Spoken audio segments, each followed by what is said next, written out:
골로새서 3장 5절부터 14절 말씀 한 절씩 교독하고 14절은 함께 읽겠습니다. 신약성경 327쪽입니다. 제가 먼저 읽겠습니다. 그러므로 땅에 있는 지체를 죽이라. 곧 음란과 부정과 사욕과 악한 정욕과 탐심이니 탐심은 우상 숭배니라. 너희도 전에 그 가운데에 살 때에는 그 가운데에 행하였으나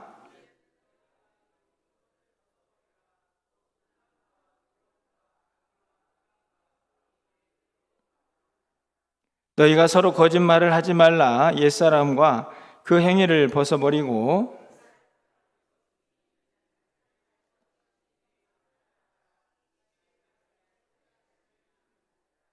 거기에는 헬라인이나 유대인이나 할레파나 무할레파나 야만인이나 스구디아인이나 종이나 자유인이 차별이 있을 수 없나니 오직 그리스도는 만유시요 만유 안에 계시니라.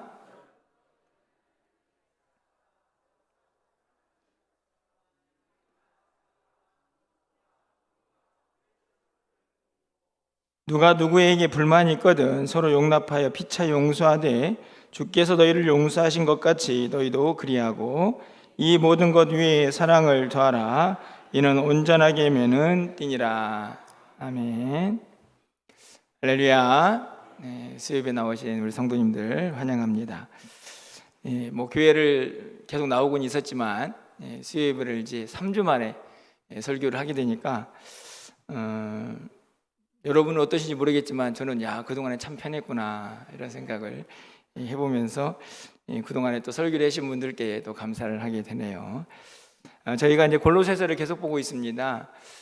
그동안에 본 말씀을 좀 정리해 보면 예수님이 누구신가라는 사실을 분명하게 이제 초대교회 성도들에게 선포를 하고 있고 그 이후에는 그 예수를 믿는 사람들의 어떤 궁극적인 변화가 무엇인가를 이제 계속 살펴보게 되는데 오늘 본문에 보면 다른 것이 아니고 결론적으로 말씀을 드리면 삶이 변해야 된다.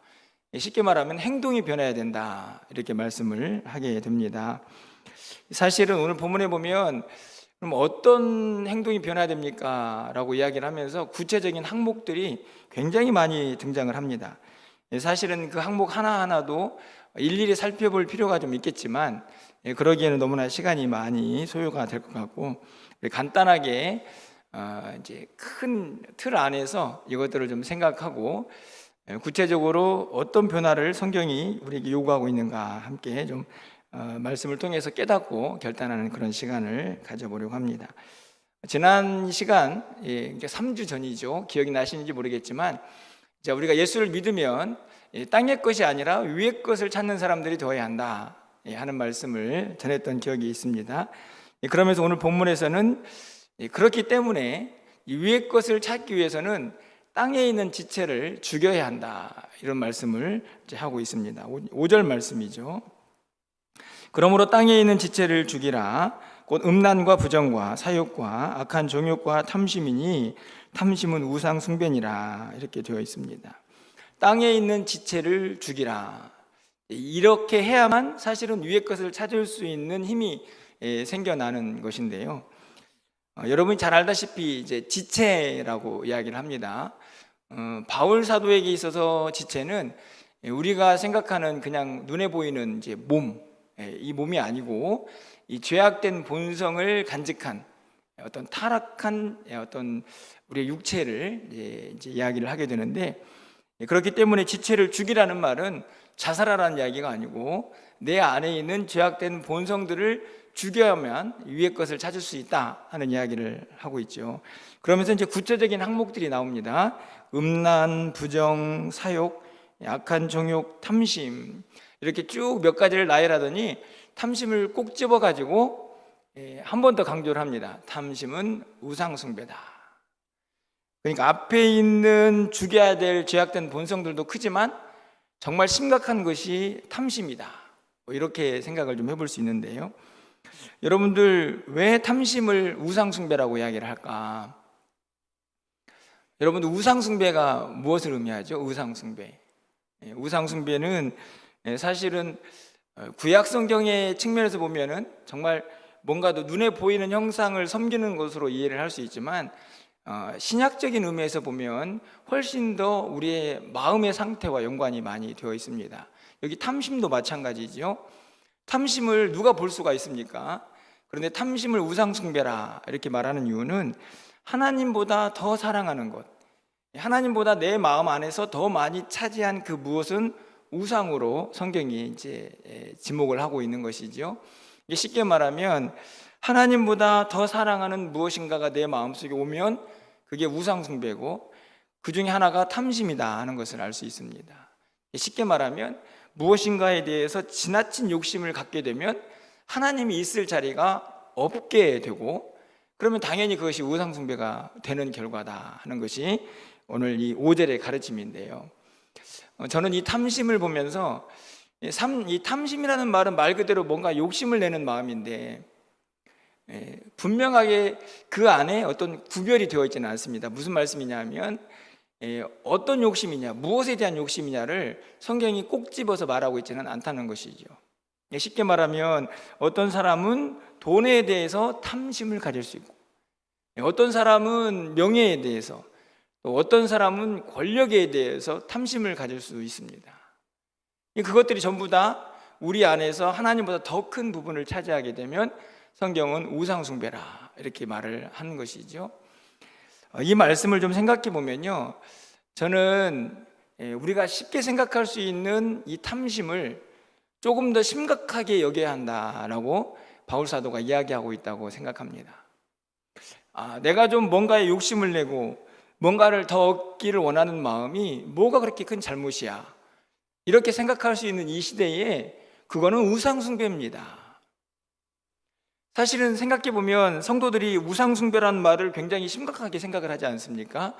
그런데 탐심이라 하면 그게 무슨 그렇게 큰 잘못인가, 내가 뭔가 좀 더 갖고 싶은 것인데, 이렇게 생각할 수 있는데 그 마음도 우상숭배만큼 끔찍하고 위험한 죄입니다 하는 것이 오늘 이 5절의 핵심은 아닌가 하는 생각이 드는데요. 중요한 것은 그것은 땅의 것이기 때문에 반드시 제거해야만 하늘을 찾을 수 있다, 이렇게 말씀을 정리해 볼 수가 있습니다. 근데 이게 끝이 아닙니다. 한번 8절과 9절로 한번 가볼까요? 8절 말씀을 보면 우리 8절은 우리 함께 좀 읽어보겠습니다. 읽겠습니다. 이제는 너희가 이 모든 것을 벗어버리라. 곧 분함과 노여움과 악의와 비방과 너희 입에 부끄러운 말이라. 여기에도 엄청난 항목이 또 등장을 하네요. 분함, 노여움, 악의, 비방, 그리고 부끄러운 말. 그뿐만이 아닙니다. 9절에 있는 말씀을 보면 너희가 서로 거짓말하지 말라. 거짓말도 기록이 되어 있습니다. 8절에 있는 말씀과 9절에 있는 말씀을 좀 정리해 보면 저는 여러 가지 항목들이 있지만 크게 두 가지로 좀 정리가 되네요. 하나는 내 마음속에 일어나는 감정의 변화, 거기에 보면 이제 분함과 노여움이 있고, 그리고 또 한 가지는 입술로 짓는 죄, 비방도 있고, 그 다음에 부끄러운 말도 있고, 거짓말도 있습니다. 사실은 생각해 보면 우리 안에 있는 것들이 결국 밖으로 나오게 되는데 이게 그렇게 크게 구분되는 것은 아니라는 생각이 듭니다. 여러분, 분노하고 노여워지면 어디에서 반응이 나타납니까? 여러분의 표정과 그리고 입이 거칠어지죠. 그러면 이 둘은 구분되는 것이 아니고 연결되어서 나타나는 한 가지 죄의 모습이라는 것을 우리가 깨닫게 되는데, 그 안에는 여러 가지 항목이 구분이 되어 있음을 우리는 알게 됩니다. 간단하게 몇 가지를 살펴봤는데요, 결국은 이것들이 전부 다 이 땅의 것입니다. 우리 안에 있는 지체, 다시 말하면 죄악된 본성이 가지고 있는 악한 것들인데, 그것들을 어떻게 하라고 얘기합니까? 제거해라, 과격하게 죽여라. 그리고 조금 더 완곡한 표현으로 8절과 9절에서는 벗어라, 이렇게 이야기를 하죠. 자연스럽게 그럼 우리는 왜 이 땅에 있는 것을 죽이거나 벗어야 하는가? 그 이유가 이제 이어지면서 설명이 되고 있습니다. 바로 그것은 바로 8절에 있는 말씀, 9절에 있는 말씀을 이어서 10절에 있는 이유 때문에 우리가 왜 벗어야 되는지, 왜 죽여야 되는지가 등장을 하는데, 우리 10절 말씀을 함께 읽어보도록 하겠습니다. 10절입니다. 새 사람을 입었으니 이는 자기를 창조하신 이의 형상을 따라 지식에까지 새롭게 하심을 입은 자니라. 여기서 중요한 것은 이제 새 사람이 되었다 하는 것이죠. 사실은 이 표현은 모르는 분이 없을 것 같은데, 저는 바울 사도가 우리가 새 사람이 되었다라는 말을 아주 독특한 표현으로 그것을 비유적으로 설명하고 있다는 생각이 듭니다. 그건 뭐냐면 입었다. 여러분, 입었다 할 때 주로 무엇을 생각하게 됩니까? 옷을 입다, 이런 생각을 하게 되는데 동일한 표현이죠. 그렇기 때문에 옷을 입든지 벗든지 둘 중에 하나 해야 하는데, 8절 상반절 보시면 이제는 너희가 이 모든 것을 벗어버려라, 벗으라. 9절 끝부분에서도 행위를 벗어버려라. 그리고 10절에서는 입었다, 이렇게 이야기하죠. 그러니까 쉽게 말하면 옛사람, 악한 죄성들은 이제는 다 벗었고 이제는 새 사람을 입었다. 이 과거형이니까 앞으로 입을 것이 아니고 입었습니다, 이미. 그렇기 때문에 너희들은 이제 이 땅에 있는 지체들은 죽이고 벗어야 한다 하는 것을 분명하게 가르쳐 주면서 우리에게 요구하는 것이 결국에는 새 사람을 입은, 그 거룩한 옷을 입은 사람처럼 살아가야 할 것을 오늘 분명히 가르쳐 주고 있다 하는 것이죠. 여러분, 12절 말씀도 마찬가지입니다. 그렇게 새롭게 하심을 입은 자들이 어떻게 살아야 할 구체적인 덕목이 또 나타나는죠. 12절 말씀을 보면 그러므로 너희는 하나님이 택하사 거룩하고 사랑받는 자처럼 긍휼, 자비, 겸손, 온유, 오래 참음을 옷 입고. 여기 나와 있는 덕목들은 우리가 모르는 덕목들은 아니고, 제가 서두에도 말씀을 드렸듯이 이 덕목을 다 설명하려고 하면 굉장히 많은 시간이 걸리게 될 것입니다. 그래서 핵심적인 내용들 큰 부분만 좀 정리를 해보면 결국에는 옷 입어야 한다는 거죠. 아까 앞에 설명한 내용과 다르지 않습니까? 벗고 입었다. 근데 그것을 구체적으로 옷을 입고 벗는 것과 비유적으로 설명을 하고 있다 하는 것이죠. 여러분들 14절 말씀에 가보면 이 모든 것 위에 사랑을 더하라. 이는 온전하게 매는 띠니라. 여러분, 띠가 뭡니까? 띠? 쉽게 말하면 허리띠라고 말할 수 있죠. 옷을 입었습니다. 옷을 입었는데 이제 그 옷이 벗겨지지 않도록 단단하게 조여매는 띠, 그것을 뭐라고 얘기하냐면 사랑이다. 앞에 있는 많은 덕목들이 있습니다. 긍휼, 자비. 그러니까 새 옷을 입은 사람들이 행해야 될 삶의 모습들인데 그것을 온전하게 매는 단단한 띠는 사랑이다. 이렇게까지 설명이 되죠. 어떻든지 간에 오늘 본문에서 우리가 알 수 있는 것은 이 옷으로 이 바울 사도는 우리가 새롭게 된 삶을 잘 설명해 주고 있다 하는 것입니다. 그러면서 이제는 옛사람의 모습들은 다 벗어버리고 새로운 옷을 입은 사람들이 바로 성도들이다 하는 것을 우리에게 가르쳐주고 있는데요. 오늘은 바로 이 부분에서 조금 더 말씀을 생각해보고 말씀을 맺으려고 합니다. 그렇다면 이 옷을 입다라는 의미를 조금 더 영적으로 설명을 좀 해보려고 합니다. 12절 말씀을 좀 가서 보시면 그러므로 너희는 하나님이 택하사 거룩하고 사랑받는 자처럼 긍휼과 자비와 겸손과 온유와 오래 참음을 옷 입고 이렇게 되어 있는데 도대체 이 옷은 무슨 옷이냐? 이게 해결이 되어야 되겠죠. 여러분 잘 보시면 그런데 이 겸손, 온유, 오래 참음, 자비, 양선 이것을 다 가지고 있는 분이 한 분이 계시는데 누구실까요? 바로 예수님이시죠. 마태복음 11장 29절 상반절 말씀을 보면 나는 마음이 온유하고 겸손하니 이렇게 되어 있는데 바로 오늘 12절에 있는 온유와 겸손 이것이 주님의 성품이구나를 알 수 있습니다.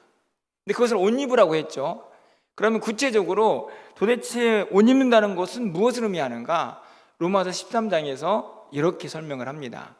우리 13장 14절 말씀 화면을 통해서 좀 함께 읽어보도록 하겠습니다. 읽겠습니다. 오직 주 예수 그리스도로 옷 입고 정욕을 위하여 육신의 일을 도모하지 말라.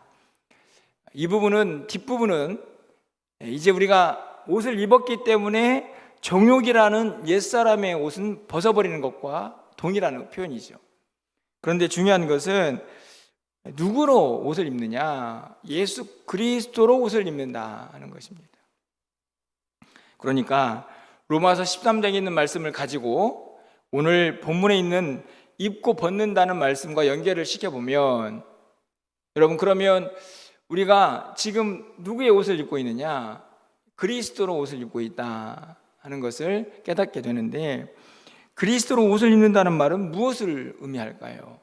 예수 그리스도를 입는 것입니까? 직접적으로 설명한다면 그렇게 표현할 수 있겠지만 그것은 다른 것이 아니고 주님의 성품, 주님을 닮아가고 주님과 함께하면서 그분의 형상 안에 머무는 것이 바로 그분을 옷 입는 것과 같다 하는 것을 알 수 있습니다. 왜 그렇습니까? 그분을, 예수 그리스도 옷을 입으면 그분이 가지고 있는 온유, 겸손, 오래 참음, 그리고 사랑, 이 모든 것들이 나의 성품이 되고, 그리고 그분이 나의 모든 것을 지배하여서 그분을 닮아가야 되는 사람들이 되기 때문에 그리스도로 옷 입었다라는 표현이 가능해지는 것이죠. 쉽게 말하면 바울 사도가 왜 오늘 이 새롭게 된 우리들을 입고 벗는 것에 표현을 하고 있느냐 생각해 보면, 로마서에서 말했던 그 예수 그리스도로 옷 입는 것과 다르지 않다는 것을 우리에게 분명하게 가르쳐 줍니다. 예수님의 성품을 우리의 마음속에 새기고 그분을 닮아가면서 그분과 함께하는 삶을 살아가는 것이 예수 그리스도로 옷 입는 것이죠. 그런데 중요한 것은 앞으로 그렇게 옷을 입어야 되는 사람들이 아니고 우리가 예수를 믿는 순간 그리스도로 옷 입은 사람들이기 되기 때문에 이제 지난날의 모든 옛사람의 행위들은 벗어버려야 한다 하는 것을 분명하게 선포를 하고 있습니다. 여러분 13절 말씀을 가서 보시면요, 불만과 또 그 안에서 용납과 용서에 대한 이야기를 하는데, 이 중반쯤에 가보시면 주께서 너희를 용서하신 것 같이, 여러분 용서라는 옷도 마찬가지죠. 내 힘으로는 안 되는 용서일 수 있지만 누가 그 용서를 하셨습니까? 예수님께서 용서를 하셨습니다. 근데 그분의 지금 예수 그리스도로 옷을 입었죠. 그러니까 우리는 그분의 용서를 그대로 배울 수가 있죠. 그래서 살아가는 삶에서 도저히 용서가 안 되는 사람, 그래서 불평과 불만만 나오는 절대로 용납이 안 되는 그 사람도 예수 그리스도로 옷을 입는 순간 그분의 용서를 깨닫고 그분의 용서를 배우고 그분의 용서와 함께하면서 그들도 용서하게 되는 삶을 살아가게 되는 것입니다. 그것이 바로 그리스도로 옷 입은 사람들인데, 바로 오늘 우리 모두가 그런 사람인 줄 믿습니다. 그러니까 이 옷을 어떻게 해야 할까요? 절대로 벗으면 안 되는 것이죠. 그런 의미에서 이 왜 옷으로 비유를 하고 있는가 몇 가지를 좀 생각해보고 말씀을 좀 정리하려고 합니다. 다른 많은 것들이 있는데 세상에 그리스도로 옷 입는다는 말이 얼마나 추상적인 이야기입니까? 그런데 왜 바울 사도는 이 옷에 연연하면서 옷 입으라고, 옷을 벗어야 한다고 이렇게 이야기를 하고 있느냐 하는 것이죠. 세 가지로 좀 생각해 봅니다. 첫 번째로는 옷이 가지고 있는 특징인데, 그건 뭐냐 하면 옷은 신분을 드러냅니다. 그렇죠? 내가 어떤 옷을 입고 있느냐에 따라서 그 사람이 어떤 사람인가 하는 것을 드러낸다 하는 것입니다. 그것이 옷의 가장 큰 특징입니다. 그럼 예를 들어 보면 아주 쉽게, 여러분 군복은 누가 입습니까? 군인이 입죠. 군복을 입는 순간 나는 누가 봐도 군인입니다. 옷의 특징이죠. 그러니까 우리도 그리스도로 옷을 입는 순간 누가 봐도 그리스도인이 되는 것이죠. 아주 단순합니다. 그래서 예수 그리스도를 믿는 사람들은 다 그 옷을 입기 때문에 어떤 면에서 보면 유니폼과 같습니다. 지금 여러분들 생각도 다르고 삶의 형편도 다르고 모양도 다르고 여기에 성별도 다르고 나이도 다르고 다 다른데 그 옷만 입으면 다 누가 되냐면 그리스도인이 됩니다. 성도. 그게 이제 옷이 주는 특징이죠. 여러분, 그래서 11절 말씀이 가능해집니다. 여러분 보십시오. 11절 말씀을 보면 거기에는 헬라인이나 유대인이나 할레파나 무할레파나 야만인이나 수구디아인이나 종이나 자유인이 차별이 있을 수 없다. 물론 이 뒤에 있는 말이 정말 중요한 말인데 그 말은 조금 뒤로 하고 앞에 있는 말씀을 보면 헬라인, 유대인, 할레파, 야만인, 자유인, 종 다 상관없습니다. 왜 차별이 없느냐? 왜 그럴까요? 옷을 입었기 때문인데. 누구로 옷을 입었습니까? 그리스도로 옷을 입었기 때문에. 야, 저 사람은 종인데? 저 사람은 주인인데? 야, 저 사람 헬라인인데? 저 사람 유대인인데? 상관없습니다. 그렇게 분명한 차이가 있어도 예수 그리스도로 옷을 입는 순간 그들 모두는 그리스도인이라고 하나가 되는 것이죠. 놀라운 의미입니다.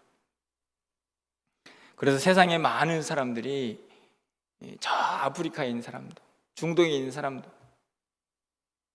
모양과 색깔 그리고 피부의 색깔도 다르고 삶의 경험도 다르고 문화도 다르고 다 달라도 복음 안에서 우리는 그리스도인으로 하나가 될 수 있는 사람들이 되는 것이죠. 이 옷이 어마어마한 능력이 있는 옷인 것을 발견할 수가 있습니다. 여러분, 우리 모두도 그 옷을 입고 있는 줄 믿습니다. 옆에 있는 성도님들이 나와 좀 다르고 내 생각과 좀 다르고 그리고 나의 삶의 모습과 좀 다를지라도 예수를 믿는 순간부터 우리는 한 옷을 입고 있는 사람들이기 때문에 우리는 하나라는 사실을 절대로 잊어서는 안 된다는 말씀입니다. 그렇기 때문에 그 안에 불평, 불만, 미움, 증오 있어서는 안 되는 것이죠. 있을 수가 없습니다. 하나이기 때문에. 여러분 모두가 그리스도로 옷 입었다는 사실을 항상 기억하시기를 바랍니다. 옆에 있는 사람들이 마음에 안 들어가지고 불평하고 불만하고 싶고 그리고 미운 마음 생기고 그래서 막 비방하고 싶은 마음이 생길 때 기억하셔야 합니다. 내가 무슨 옷을 입고 있는지. 나는 그리스도로 옷 입은 사람입니다. 그런데 저는 한 가지 더 생각해 볼 것은 아까도 말씀드린 것처럼 이 옷은 누가 봐도 그리스도인이어야 합니다.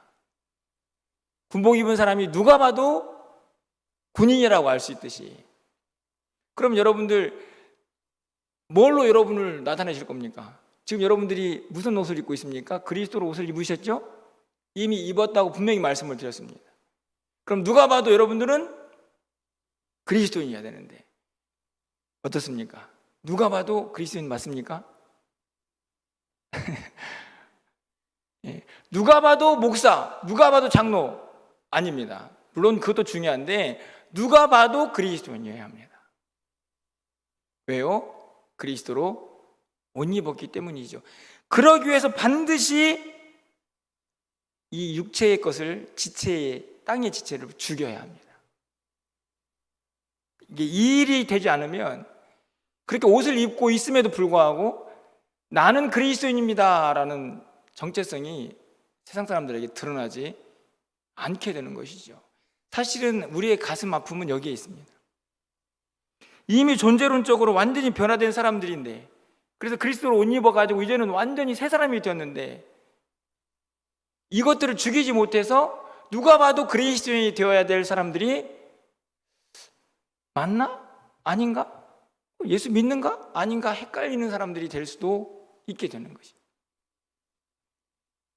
여러분 꼭 바라기는 여러분 모두가 누가 봐도 그리스도인이기를 바랍니다. 그리고 꼭 기억하십시오. 옆에 있는 사람들이 조금 미워질 때면 야, 저 사람도 나처럼 그리스도로 옷 입은 사람인데 라고 생각하시면서 용서하시고 사랑하시기를 바랍니다. 얼마나 행복한 공동체일까요? 그리스도의 옷은 그렇게 위대한 힘이 있는 줄 믿습니다. 두 번째로는 여러분, 옷의 특징이 하나 있습니다. 이 옷은 입는 순간 벗을 때까지는 계속 쫓아다녀요. 그렇죠? 여러분들 아마 지금 입고 있는 옷, 이 옷을 아마 이제 댁에 가시면 갈아입고 잠옷으로 입으실 텐데, 그렇게 벗을 때까지는 항상 나와 같이 다닙니다.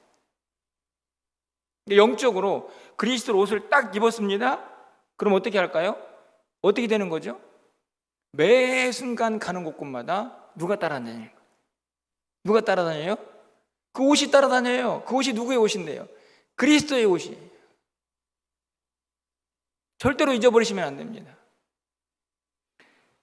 옷은 항상 한 번 입으면 그 사람 몸에 딱 붙어서 항상 같이 다니고 같이 동행합니다. 우리는 이미 영적으로 그리스도로 옷을 입었으니 믿으셔야 합니다. 여러분이 가는 곳곳마다 누가 따라다녀요? 누가 함께 하셔요? 예수님이. 근데 이 믿음이 왜 중요하냐? 사실은 아까 말씀드린 것처럼 옛 성품을, 옛 사람을 죽이기가 쉽지가 않지 않습니까?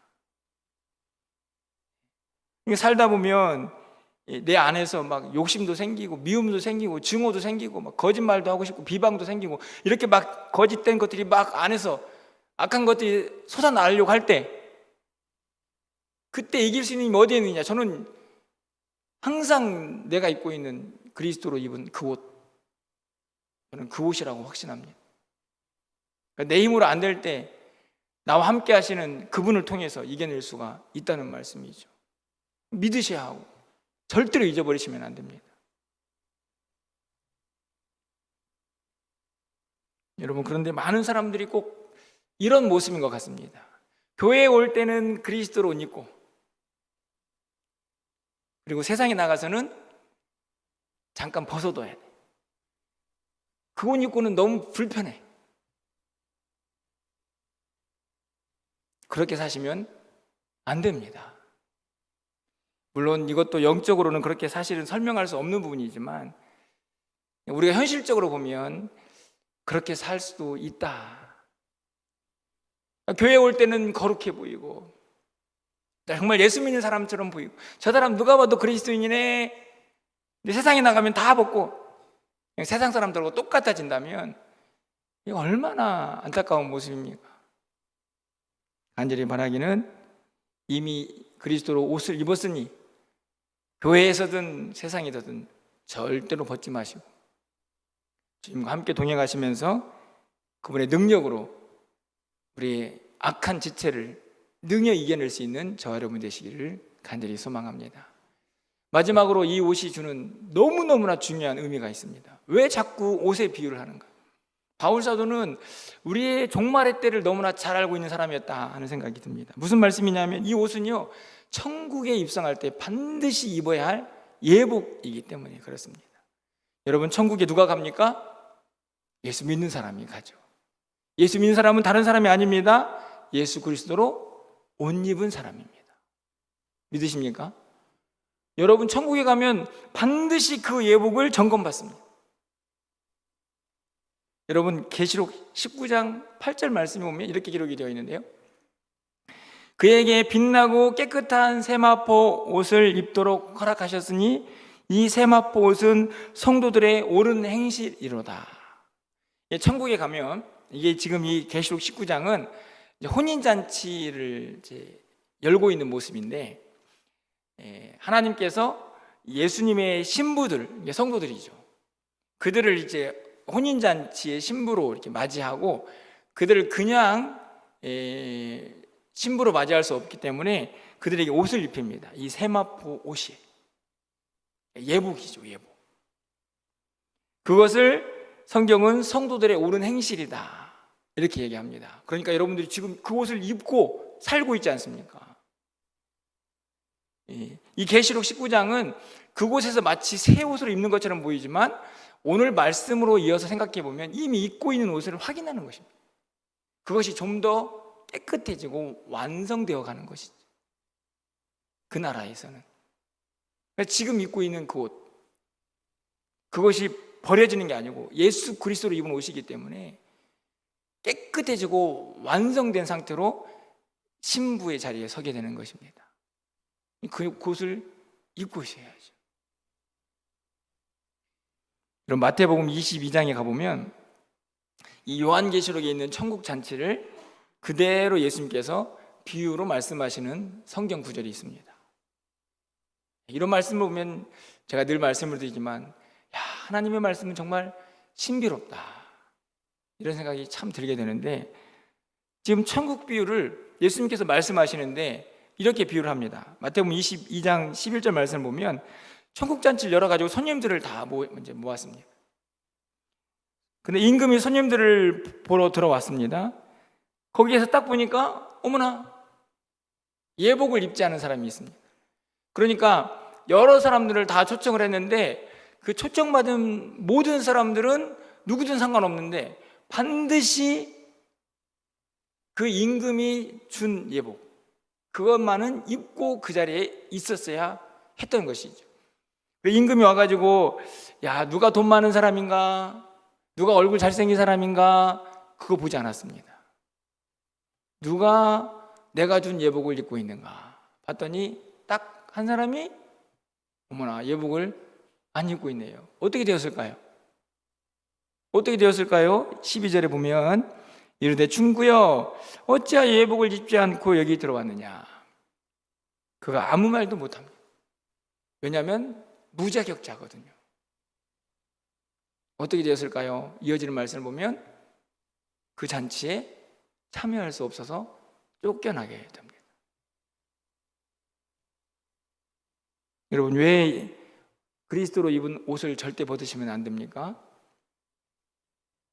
물론 교리적으로 생각하면 우리는 예수를 믿으면 하나님의 그 주권적인 은혜 안에서 절대로 이 옷을 벗을 수 없고 우리는 예수 믿었으니 구원받습니다, 이렇게 설명할 수 있습니다. 맞는 교리죠. 그런데 왜 우리는 자꾸 옷을 벗은 사람처럼 살아가느냐 하는 것입니다. 참 성경을 가르치고 이해하면서 어려운 부분이 여기에 있습니다. 그냥 하나님의 은혜만 계속 가르쳐주면 이 은혜에 대한 어떤 삶의 모습을 자꾸만 망각해버리는 거예요. 근데 성경은 분명 은혜가 맞습니다.